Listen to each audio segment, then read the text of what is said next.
Hello student, कैसे हैं आप सब। एक बार पुनः से कोचिंग क्लासेस पर स्वागत है। उम्मीद करता हूं आप सब अच्छे होंगे, मस्त होंगे, बेहतर होंगे, आपकी पढ़ाई बेहतर चल रही है। बच्चों, क्लास 12 फिजिक्स एनसीईआरटी में आपका चैप्टर 6 चल रहा है, विद्युत चुम्बकीय प्रेरण। और इसमें मैंने बारीकी से स्वप्रेरण भी समझाया, अन्योन प्रेरण भी समझाया। जो भी इस चैप्टर के लेक्चर मैंने प्रोवाइड कर दिए वो आपको प्लेलिस्ट में मिल जाएगा। बोर्ड एग्जाम 2024 का एक नया सा प्लेलिस्ट बना है, जिसे आप लोग जाकर देख लेना। आज आप यहाँ पर डिफरेंस समझेंगे, यहाँ पर स्वप्रेरण और अन्योन प्रेरण के बीच में। इसका मैंने पूरा परिभाषा दो बीज से परिभाषा निकाला, इसका मात्रक, विमीय सूत्र पूरा कंप्लीट करा है। लेकिन बस आप लोग प्लीज़ एक बार पुराना वीडियो देख लिया करें जो मैं अपलोड कर देता हूँ, ताकि अगला वीडियो आपको समझ में आए। चलिए शुरू करते हैं बच्चों। स्वप्रेरण, जैसे हमारे पास एक कुंडली है। एक कुंडली कब कैसे बनाते हैं, जैसे हमारे पास एक नरम लोहा है, ये हमने नरम लोहा बनाया। थोड़ा सा डायग्राम बनाएंगे तभी आपको समझ में आएगा कि किस प्रकार से स्वप्रेरण की क्रिया होती है, अन्योन प्रेरण की क्रिया होती है। इसमें विद्युत रुद्ध तांबे के तार को लपेट दिया जाए बच्चों, तो आपका ये बन जाता है कुंडली। ठीक है, ये हम एक नॉर्मल लोहा लेते हैं और उसमें विद्युत तांबे के तार को लपेट देते हैं, तो ये हमारा कुंडली बन जाता है। ठीक है, नॉर्मल कुंडली है। अब करेंगे क्या, जब इसकी कुंडली में बहने वाली धारा के मान में परिवर्तन किया जाता है। जैसे हमारे पास एक कुंडली हो गया, इसके बहने वाली धारा के मान में परिवर्तन करते हैं, तो इसमें बद्ध चुंबकीय फ्लक्स में परिवर्तन होता है। देखो, आप सबको पता है कि किसी चालक तार पर धारा बहाते हैं तो उसके कारण चारों ओर चुंबकीय क्षेत्र जनरेट होता है। चुंबकीय क्षेत्र के कारण बच्चों चुंबकीय क्षेत्र रेखाओं की संख्या में परिवर्तन होगी कि नहीं, क्योंकि धारा के मान में परिवर्तन करने से चुंबकीय क्षेत्र रेखाओं की संख्या में परिवर्तन होगी। और यही चुंबकीय क्षेत्र रेखाएं चुंबकीय फ्लक्स या फ्लक्स बंधता को प्रदर्शित करता है। और जब चुंबकीय फ्लक्स में परिवर्तन होती है तो फलस्वरूप इसमें एक प्रेरित धारा उत्पन्न हो जाती है। मतलब कुंडली में ही एक प्रेरित धारा उत्पन्न हो जाती है। मतलब स्वयं के धारा के कारण एक प्रेरित धारा उत्पन्न होना स्वप्रेरण की घटना कहलाती है। मुख्य रूप से समझने की कोशिश करें। एक हमारे पास कुंडली है, कुंडली में हमने धारा बहाया, धारा के मान में परिवर्तन किया। जैसे धारा के मान में परिवर्तन करते हैं तो चुंबकीय फ्लक्स के मान में परिवर्तन होता है। चुंबकीय फ्लक्स के मान में परिवर्तन होने के कारण उस कुंडली पर एक विद्युत वाहक बल उत्प्रेरित हो जाता है या प्रेरित धारा उत्पन्न हो जाती है। यह परिघटना स्वप्रेरण कहलाता है। लेकिन अन्योन प्रेरण में ऐसा नहीं होता है। अन्योन प्रेरण में क्या होता है कि हमारे पास एक कुंडली है, जैसे हमारे पास एक छोटा सा कुंडली है, प्राथमिक कुंडली है। ठीक है, इसको धारा नियंत्रक की सहायता से, और इसमें बैटरी हमने प्लस और ये माइनस, ये कुंजी लगा दिया हमने, ये प्राथमिक कुंडली बना दिया। ये हमारा प्राइमरी कुंडली है। ठीक है, और यहां पर एक और कुंडली है। ठीक, और इसमें हमने एक छोटा सा गैल्वेनोमीटर लगा दिया, ताकि धारा मापी के सहायता से, प्राइमरी कहलाता है, सेकेंडरी कहलाता है। अब समझने की कोशिश करेंगे।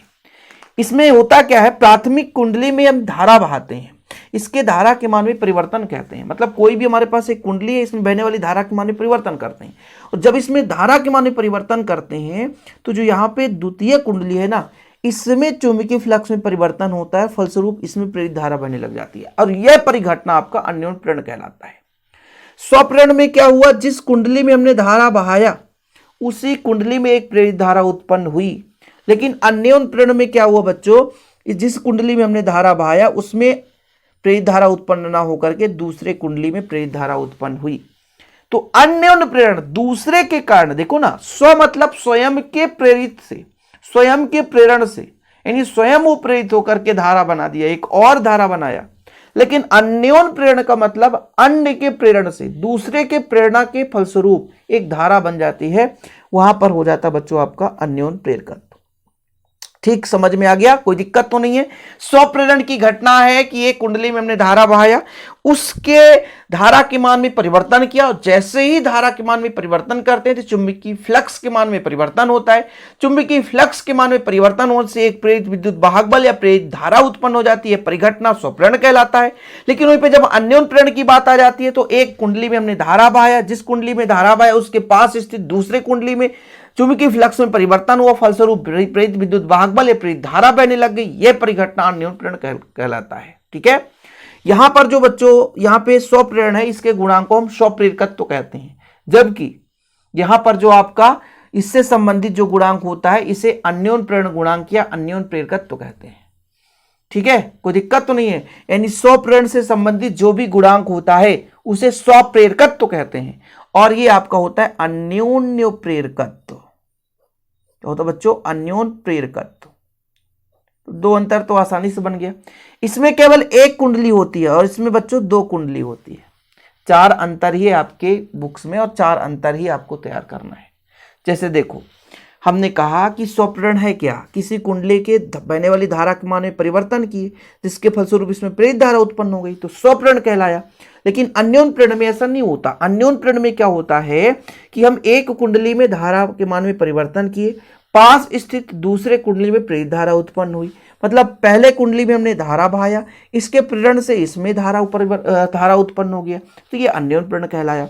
स्वप्रेरण के गुणांक को स्वप्रेरकत्व कहते हैं। क्या बोलते हैं? स्वप्रेरकत्व। और अन्योन्य प्रेरण के गुणांक को अन्योन्य प्रेरकत्व कहते हैं। इसमें केवल एक कुंडली होती, इसमें दो कुंडली होती। कितने अंतर हो गए? तीन अंतर हो गए। अब देखो, स्वप्रेरण में होता क्या है कि जिसके कारण ये उत्पन्न हो रहा है ना, उसी का विरोध करता है।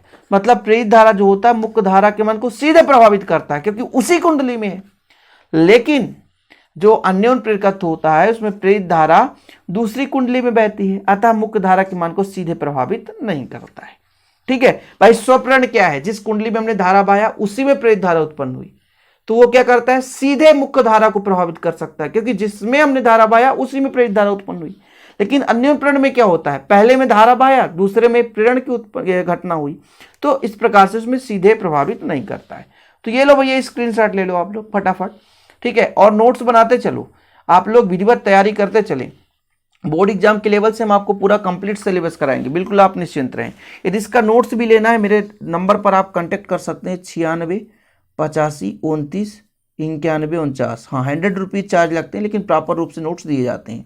डिस्क्रिप्शन पे ऐप का लिंक होगा, ऐप डाउनलोड करके वहाँ से भी नोट्स ले सकते हैं। ओके बच्चों, आज के लिए इतना ही, मिलते हैं वीडियो के साथ। जय हिंद, वंदे मातरम।